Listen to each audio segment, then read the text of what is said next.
నమస్తే అమ్మా. నమస్తే. ఏం పేరమ్మా? కంతుల తార. సారా, ఏం చేస్తావు? వ్యవసాయం చేస్తాం సార్. వ్యవసాయం చేస్తావు, కూరగాయలు అమ్ముతావా? ఎన్ని ఎకరాలు ఉంది? 2 ఎకరాలు సార్. ఎట్లా, బోరా బాయ్. బాయా?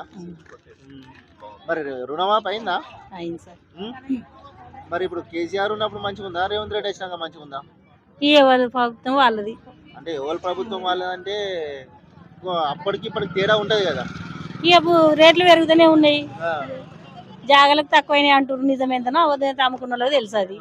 మనం అమ్మలేము, కొనలేము. ఆ. ఇందిరా మిల్లు వస్తున్నాయా? వస్తున్నాయి సార్.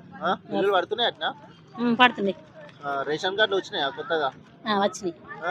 కేసీఆర్ ఉన్నప్పుడు రాలే కదా 10 ఏళ్ళ. ఇక రాలే, అప్పుడు రాలే. మరి ఫ్రీ బస్ లో పోతున్నావా? ఫ్రీ బస్ లో మాది దగ్గరనే సార్. మామగారు ఏడుకోను, బిడ్డలు కూడా దగ్గరనే తడకపెళ్ళి. ఇక బండి మీద పోతాం, బండి మీద వస్తాం అంతే. ఎప్పుడన్నా ఇక చెప్పలేము, దూరం పోతే పోతాం. ఇంకా మరి సన్నబియ్యం వస్తున్నాయి? అవును, వస్తున్నాయి సార్. మంచిగా ఉంటున్నాయా? ఇక నూకలు వస్తున్నాయి. వాళ్ళు ఏం చేస్తారు, వాటిలో తీరస్తాయి బియ్యం. వాటిలో గట్టిగా ఉంటే బియ్యం మంచిగా తింటారా లేకుంటే అమ్ముకుంటారా? తింటాం. తింటారా? మంచిగా ఉంటున్నాయా మరి టేస్ట్? జర పంట బియ్యం అంత ఉంటాయా సార్? జర కాయ అవుతుంది అన్నం. ఇక పండించుకునే మెత్తగా మంచిగా ఉంటుంది. అప్పుడు కేసీఆర్ ఉన్నప్పుడు దొడ్డు బియ్యం వచ్చాయి కదా. దొడ్డు బియ్యం వచ్చినాయి. మరి ఇప్పుడు అంటే ఇప్పుడు ఎట్లా పథకాలు అందుతున్నాయి, అప్పుడు ఎట్లా అందినాయి? ఇప్పుడు అంటే ఎట్లుంది, అప్పుడు ఎట్లుంది? ఇప్పుడు సన్న బియ్యం వస్తున్నాయి, బస్సు ఫ్రీ పెట్టిండు, కొన్ని జాబ్లు ఇచ్చిండు చదువుకున్న పిల్లలకు.